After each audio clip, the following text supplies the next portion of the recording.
Kita sudah sering mendengar tentang multikultural. Indonesia disebut masyarakat multikultural karena terdiri dari berbagai suku bangsa, ras, agama, etnis, dan lain-lain.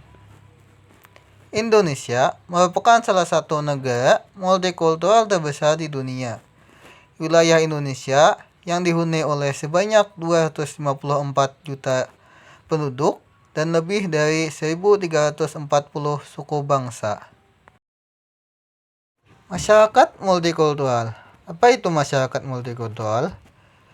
Masyarakat multikultural, menurut Kementerian Pendidikan dan Kebudayaan, masyarakat multikultural terdiri dari 3 kata, yaitu masyarakat, multi, dan kultural. Masyarakat adalah sekumpulan individu yang hidup bersama dalam suatu wilayah tertentu, saling berinteraksi dan memiliki nilai, norma, serta tujuan bersama. Multi adalah kata sifat yang berarti banyak atau beraneka ragam. Sedangkan kultural berkaitan dengan budaya. Budaya sendiri adalah keseluruhan sistem, gagasan, tindakan, dan hasil karya manusia yang dipelajari, dibagikan, dan diturunkan dari generasi ke generasi. Budaya mencakup berbagai aspek kehidupan seperti bahasa, agama, adat istiadat, seni, dan nilai-nilai. Jadi, masyarakat multikultural adalah masyarakat yang terdiri dari berbagai macam kelompok budaya yang berbeda-beda. Dalam masyarakat multikultural terdapat keberagaman suku, bangsa dan agama, bahasa, dan latar belakang sosial ekonomi. Faktor penyebab masyarakat multikultural bisa berupa faktor geografis, faktor sejarah, faktor sosial budaya, faktor budaya asing. Faktor geografis. Negara kepulauan seperti Indonesia memiliki banyak pulau dengan kondisi geografis yang berbeda-beda sehingga memunculkan berbagai kelompok masyarakat dengan budaya yang unik. Kondisi alam Indonesia yang berbeda-beda juga mempengaruhi cara hidup dan budaya masyarakat. Misalnya, masyarakat yang hidup di daerah pegunungan akan memiliki budaya yang berbeda dengan masyarakat yang hidup di daerah pantai. Faktor sejarah.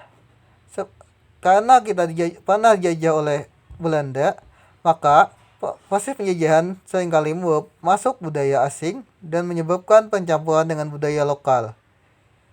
Migrasi, perpindahan penduduk dalam skala besar akibat perang, bencana alam, atau faktor ekonomi dapat menciptakan masyarakat yang heterogen.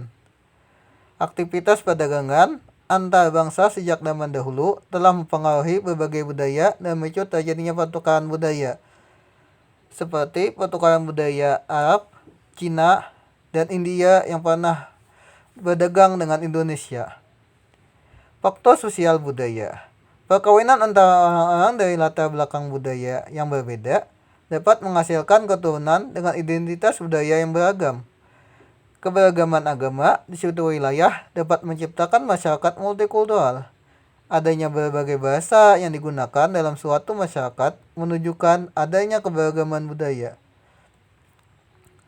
Faktor budaya asing merupakan faktor yang sangat signifikan dalam membentuk masyarakat multikultural. Interaksi antara berbagai budaya seringkali memunculkan pertukaran nilai, norma, dan tradisi.